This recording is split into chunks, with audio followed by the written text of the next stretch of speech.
Hey folks, it's Tom, your frugal prepper. I'm driving the old 500,000 mile truck to Lima to go do some work. So I just thought I would, do a quick video here and talk about, Pinball Preparedness did a good video lately about, how a lot of people just want to sit around and not do anything. As a prepper, you're always working. You always have some project that needs done, and you're just always working on it, For instance, this weekend I finished up the brakes on that Chrysler Barbarian, discovered that it needs a wheel hub, which is special order, which isn't coming till Wednesday.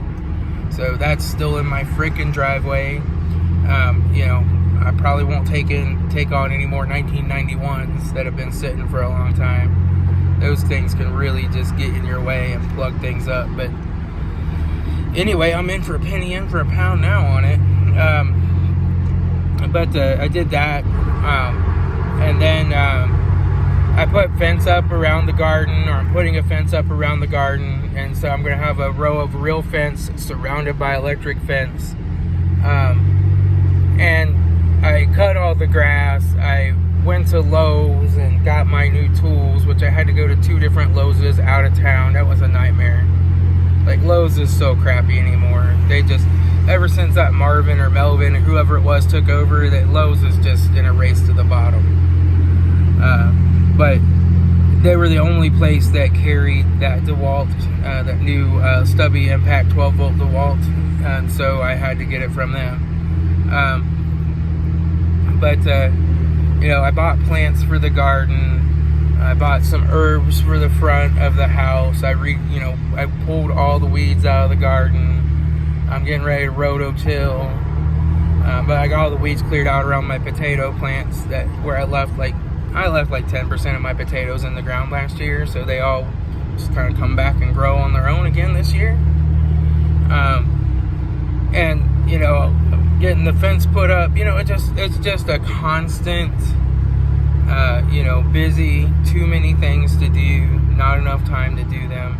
Everybody wants their car fixed, and I get it, but I do car repairs part-time, and I've just had to tell several people lately, like, I'm sorry, I'm not accepting any new customers right now. Kind of like a doctor not accepting new patients, because I'm too busy, and I don't want to do that as my full-time job. I don't want to do that. I want to do it to make a little extra money here and there, and so I'm not taking any new customers right now. I'm done. If I get to the point where I lose a couple customers, or they get a new car and don't need my service, then I'll take on another one. But I don't think a lot of people understand that I'm not a full-time garage. I can't work on them during the week very much, especially if it's raining. So I just do what I do, and if people are in a bigger hurry, they can always take it to a garage and pay the bigger price.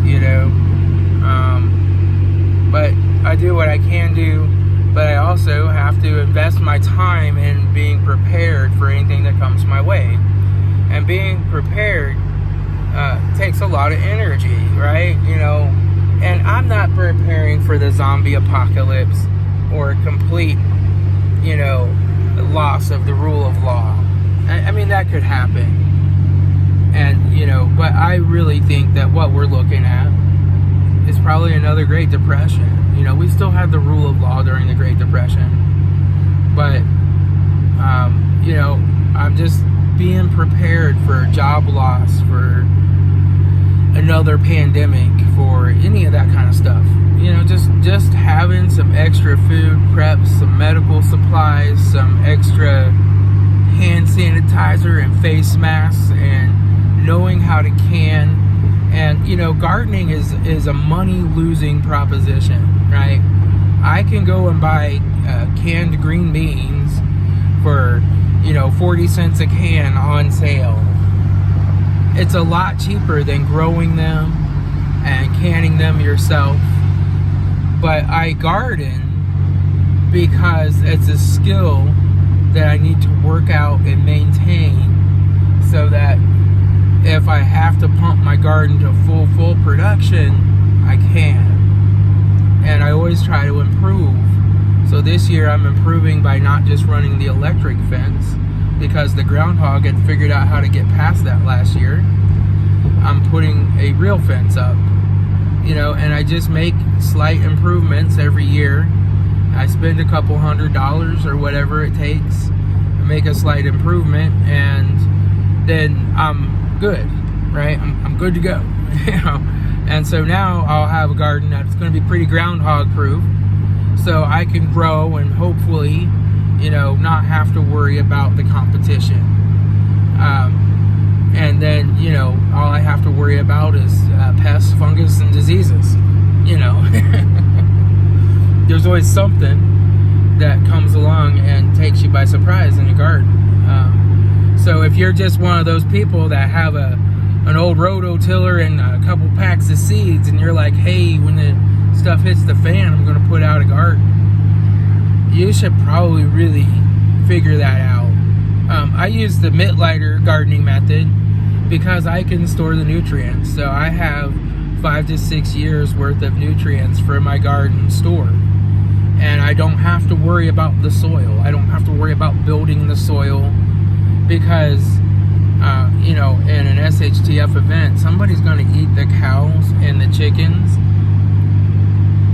And what's that going to leave you for fertilizer? All right?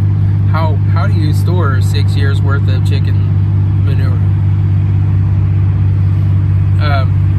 And you're adding a lot of salts to the soil when you do that, and so it turns out to be after several years, it usually turns out to be a reduction in the potential amount of food that you can get out of your garden because you've added so much salt to your soil with all the manure.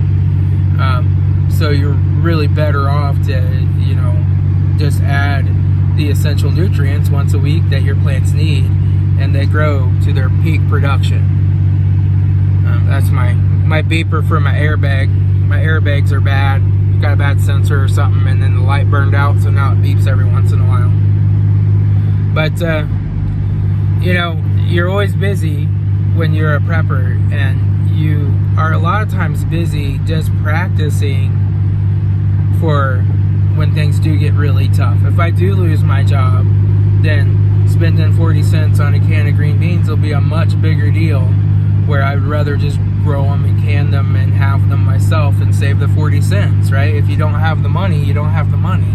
So that's one of the things about gardening. Gardening is a lot of work. I don't garden because it's fun or it's a hobby. I don't really garden. I grow food, right? And that's my goal, is to grow the food. It doesn't have to look pretty. It doesn't have to be pretty. It doesn't matter if it's organic or it's not organic. I grow food that I can eat.